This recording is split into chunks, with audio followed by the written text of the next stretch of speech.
Take a look at your last electricity bill, not the total amount, but the rate. If you're living in the US, you've probably noticed something uncomfortable. The average residential price is now sitting at 17.62 cents per kilowatt hour. That's a 28% jump in just 3 years. Now, most people look at that and shrug. They blame inflation or the cost of living. But here's the deal. You're being lied to. This isn't just inflation. It's a stealth tax. An unvoted, unregulated levy being extracted from your bank account to fund the most expensive machines ever built. Let's break this down. While you're being told to turn off your lights and set your thermostat to 78, there's a new predator on the grid. Every single time someone asks an AI to write an email or generate an image, it consumes about 2.9 watt-hours of energy. That might sound small until you realize it's 10 times the power of a standard Google search. We aren't just talking about a few extra servers here. We're talking about a massive, invisible drain that's cannibalizing the public infrastructure you pay for. Let that sink in. You're footing the bill for the cooling fans of a trillion-dollar industry. But where is all this extra power actually going, and why are the world's richest companies suddenly building their own private nuclear fences? Okay, let's talk about the real problem. It's called behind-the-meter deals, and it's the ultimate VIP pass for big tech. Imagine you're standing at a public water fountain on a hot day. There's a long line, the water is lukewarm, and the pipes are leaking. Suddenly, a tech giant like Microsoft or Amazon shows up, taps directly into the main reservoir behind the fountain, and installs a massive private pipe. They get the cold, high-pressure water before it even reaches the public line. That's exactly what's happening with our energy grid. Here's where it gets strange. In September 2024, Microsoft made headlines by striking a deal with Constellation Energy to restart Unit 1 at 3 Mile Island. Yes, that 3 Mile Island.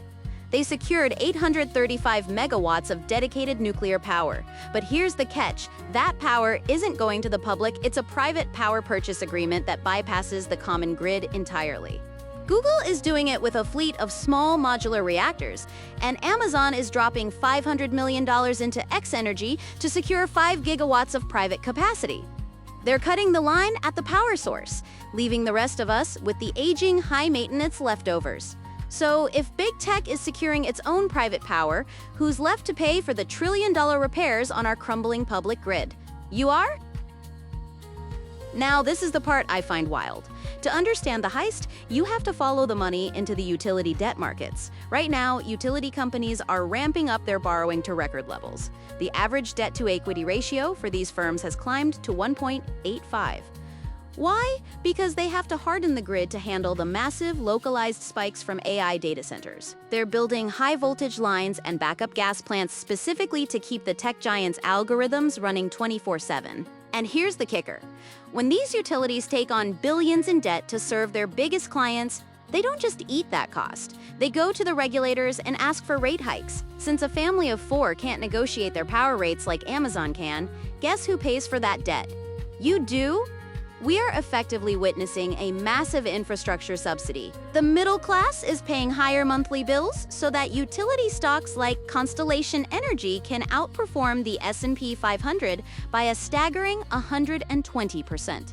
It's a wealth transfer from your kitchen table to the balance sheets of hyperscale tech companies. We've seen this kind of utility pyramid before, and the last time it happened, the entire system collapsed. Let's zoom out for a second. In 1932, the world watched the collapse of Samuel Insull's utility empire. He built a complex, highly leveraged pyramid that eventually crushed retail investors and led to the massive regulations of the 1930s. Today, we're building a new kind of pyramid, only this time, it's not just made of financial leverage, it's made of physical limits. Jensen Huang, the CEO of NVIDIA, calls AI the new industrial revolution. He argues that while it consumes energy, it produces intelligence, a commodity that will eventually make us 50 times more efficient. But not everyone is buying the hype.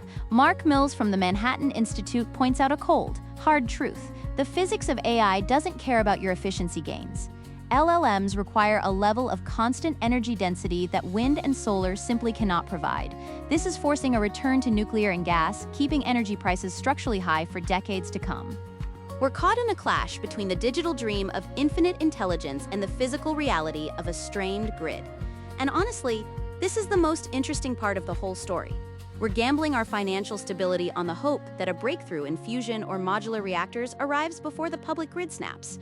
So when the grid can no longer support both your refrigerator and their algorithms, what happens to your bank account?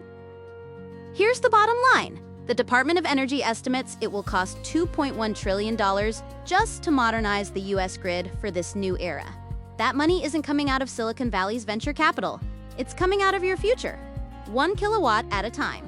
We're already seeing the signs. Look at the price of uranium. It's up nearly 180% in 3 years. Look at the fear premium returning to energy markets. We are entering a world where energy isn't just a utility, it's the primary financial asset. In the coming years, don't be surprised if you see tired pricing or energy lockdowns during peak AI demand. The $15 trillion in wealth being generated by the AI revolution is being fueled by a regressive energy tax hidden in your monthly bills. It's time to start watching the grid as closely as you watch your 401k, because in 2026, your net worth isn't just about what's in your bank, it's about who owns the electrons. Think about that next time you see your grocery bill. The AI revolution isn't being paid for by Silicon Valley, it's being deducted from your life, 1 watt-hour at a time.